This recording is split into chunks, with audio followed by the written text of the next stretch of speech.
Hello everybody, my name is Ilya. And my name is Tyler. Together we make up Covery, a couple that loves to play board games. And being sneaky. Sneaky. This is our Check It Out series where we showcase various board games to you. In hopes that we can find you a game that you'll enjoy. And this week we're taking a look at the new and upcoming Floating Floors. Check it out. Floating Floors is published by Guf Studios and it's designed by Takashi Sawada. In this dexterity and tactical game, you'll be taking a role of a ninja who has a mission. Collect your Bansen Seals and be the first to do so in order to win. You'll be traveling along floating floorboards, being sneaky, but also balancing so you don't fall into the water. Now, will you be the sneakiest ninja out there? Let's give you a quick look at how to play the game. Now, before we get started, I wanted to let you know that this is a prototype version, so the components you see here today are not the finalist components. The terrain specifically has already got a little bit of an upgrade, so we can show some pictures in here what it's going to look like, but this is not the final versions, and it is a prototype, so I just wanted to make sure that that is clear. You'll begin setting up as always. You'll create a grid of terrain based on your player count. Each player will get a ninja, their chakra, Bansen Seals, and one of each Jutsu in their color. Players will choose their alcoves to start, and their Bansen Seals will be randomly distributed on all the other ones. You're now ready to start. Your goal is to be the first ninja to get all of their Bansen Seals. You'll take turns until this happens. Now each turn has two phases: acquiring Jutsu and navigating the floorboards. In the acquiring Jutsu phase, you'll start by rolling the dice. Then you'll take the Jutsu based on your dice roll. You can either take it from the public pool of Jutsu, the top of any terrain as long as there's no ninja on top of that Jutsu, or under the floorboard. You can lift it up, take it, and put it back. However, you have to make sure the floorboard doesn't fall, or you'll suffer a penalty. Then you'll continue on to the second phase, navigating the floorboards. There's 5 different actions, and you can take them numerous times throughout your turn. Now, if you're placing the Jutsu, you can place it anywhere on the grid. The Jutsu must fit into one of the small squares though, and you'll have to nudge the pieces in, making sure that happens. Now, it cannot be placed on top of other Jutsu. Now, the second phase is placing a floorboard. Once at least one Jutsu is placed on the terrain, you can play a floorboard on top.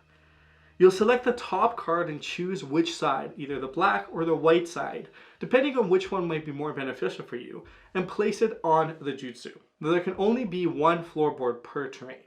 Now, the third action you can take is moving your ninja. Now, your ninja can only move on the floorboards of their color. Now, some of the tiles you'll see are in a different color. So how does the ninja get there? Well, you place your Jutsu on there. And then the ninja will have to go on top of the Jutsu in order to walk through that specific tile. Now, when moving, you also have to stop in each of the spots and check for balance. So you'll move, wait, move, and wait. Now, the fourth action is obtaining the Bansen Seals. Once you're in front of the Bansen Seal, you can obtain it. What you have to do first, though, is pick up the floorboard and rotate it according to the Bansen Seal 90 degrees. If you do so successfully without the floorboard tipping, you get that Bansen Seal. Now, the last action you can do is using the Bansen Seals. If you have one handy, you can discard it and use it to rotate the floorboard you are on 90 degrees, the similar way as you would acquire it. This can help you get closer to maybe a different one.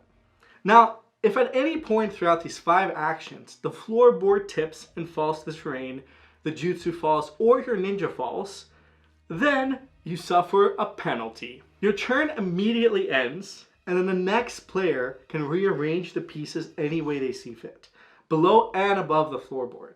This can benefit them, or maybe be a detriment to you. Now, you'll keep playing until a player has acquired all their Bansen Seals. At that point, that player wins. Will you be the sneakiest ninja out there? What do you think? It's a cool game. When I first saw it, I didn't actually think it was a dexterity game. Not gonna lie. What? Yeah, but then once I started going, I was like, oh boy, this is a dexterity game, and I have shaky hands. And even though sometimes I can be good at them, shaky hands do not help when it comes to dexterity games. Yeah, this game surprised me because I always group dexterity games in a certain genre. And I feel like there's so much strategy in this game that I wouldn't even say like the dexterity element is like the most important part of it. I think it supplements the game as a whole, but I think there's so much more strategy to it, and I really enjoyed playing it. Yeah, it's like there's definitely a bit more strategy to it. Obviously, like the balancing is the important pieces. Giving that timeline of like waiting for your ninja to like balance out is really important. Placing them in the right spot, making sure they move them, and then rotating and using your Bansen Seals, like it is pretty important. It's really interesting in a higher player count because in a 2-player game, you're obviously like just trying to outwit each other and just be smarter and be more tactical. Where in a higher player game, you can also see, oh no, Tyler has his Bansen Seals and we're nowhere even close. So everyone starts kind of almost, for lack of a better word, sabotaging his game and putting Jutsu to make it harder for him, rotating pieces so he doesn't get to the last one, so the rest of us have a chance. So that dynamic also is very fun in this game. I really appreciate it. And the other thing I think I appreciate about it too is in the rules it specifically says like you can take as many actions as you want, but like at first that sounds like you'll be able to take a lot of actions, but you are very restricted to what you can do because you get stuck where you are, you don't have the right jutsu to place on the ground, so you can't move any further. So you end up not taking as many actions as it sounds like you'll be taking, which I appreciate. Yeah, and the actions are almost, like in a lot of games, it's very like regimented. You're like, do this, this, this, this, and this. But here they're more like guidelines of what you can do. So it almost feels like the world is your oyster. You can approach it any way you want. But you still only have 5 actions that you can do. But that's the rules. That's the like. But it's not very like strict. You have to kind of go down the line. Is what I'm saying. Yeah, like you can pick between all 5 different actions, and you can do them in any order you want, as many times as you want. It almost feels like a rules for engagement. Yeah. Okay, moving on. Why should people check this one out? Well, if you enjoy the theme of floating floors and being a ninja and really tactfully and sneakily trying to get your Bansen Seals, this game may be for you. There's a strong dexterity element here where you're just trying to be smart and tactical about balancing all the things. Yeah, and then I think kind of just to add to what Ilya said is it does feel like a step up from some dexterity games where there is a bit more where you have to think about what you're doing, and I think the theme is great. It fits perfectly into what's going on. It almost feels like you're watching an anime and you're watching somebody like, I don't know, Naruto like jump through the like the wooden like cylinders. So it's really cool to see. I don't know. In particular, the theme really jumps out to me. So if you're into the ninja theme, then this is probably a game that you like. And there's layers of complexity as well, because on the other side of the train, there's only one square that you can put the jutsu in, and the rest is water. So you really have to place your ninja and jutsu at the same time and try to balance. Because only piece, the centerpiece, is a balance. So it gets really tricky if you really want to push your dexterity to the full.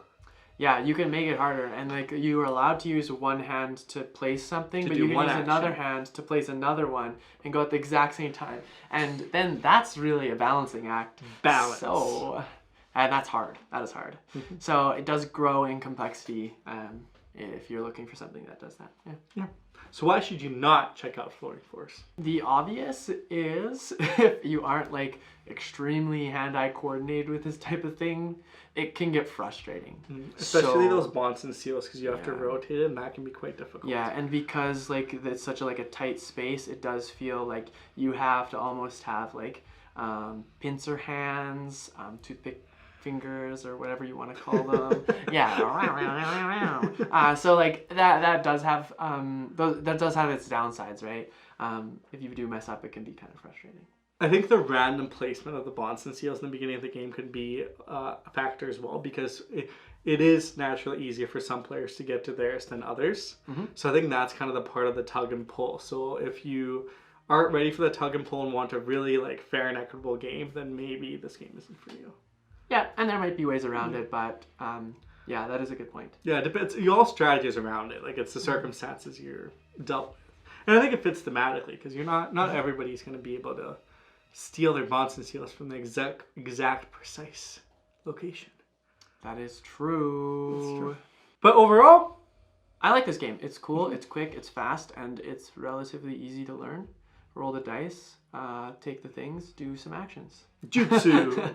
And it's like, I really do appreciate the theme, because there was times where like it says you can place your ninja however you want, like on whatever side. There is no like base. Well, there is a base for it. Handstand ninja. Yeah, but you can make your ninja do flips, and I think that's really cool because you end up placing them like on top of other people or like on top of the jutsu, and it's really, really neat because it just adds to that theme. Like you're a ninja flipping through all of these things, like mastering your jutsu and just trying not to get involved with the jutsu that isn't like yours. And it plays really good at actually all the player counts. You play a 2, 3, and 4, and really enjoyed all of them. Yep, exactly. Yeah, you'd think the 3 would be a little bit tilting towards one of the colors, but I don't think it was. It actually felt pretty... I guess you were the opposite color. Yeah, it was hard to tell because like when you roll the dice, like you end up getting the opposite color of you anyways. Sometimes. So people can end up placing colors that are like good for you, which is nice. And then the other thing is like then you have the option of taking off like the white. That's true. From the board. If I was playing black, I could take the white cubes off of the board, and that was really nice because there was so many options for me to grab. That I could really, like, when it came down to it, sabotage the other players that were playing. So, yeah. This game is coming to Kickstarter in a few weeks, so we'll link it down below so you can click the link to be notified when the project goes live, and we'll promote it and see in our social media if you follow us on any of those as well. Exactly. So be sure to check it out and check us out as well. You can do that by going to our social media. You can also give us a thumbs up. Hit that subscribe button and that bell notification because we make videos twice a week and we love building community and chatting about all sorts of new and upcoming or old and exciting games that we have enjoyed. But until next time, this is us. What about our question of the day? Oh, what is our question of the day? A sneaky question of the day is ninja hopping in, being all sneaky. I think I've asked this question before. If you could control like one type of element that would really like flow with your ninja persona, what would it be and why? You don't have to pick between, like, we're not talking airbender elements. With like, my ninja persona, I think mine would be like shadow. Oh, so I could just like quickly blend into the shadow and then they pop like almost like chameleon like. I don't know if it's an element. I don't know if that's exact. We'll take it. We'll take it. I like that. But that's I appreciate mine. that. Yeah. I think I handy. would do like lightning or something like that. What does that mean? Like, well, like. Would you just go like Zeus? No. Like I could activate my like whole body and just like zoom. So I'd be like super fast and nobody could see me. Or I could like make it almost like what are those shock things that blinds your eyes and you can't see anything? So then I'm just like gone like the You sound like lightning. an evil ninja. Well, I'm lightning. Anyways, it would be really fun. Thank you so much for watching. Until next time. This is us checking out. Bye.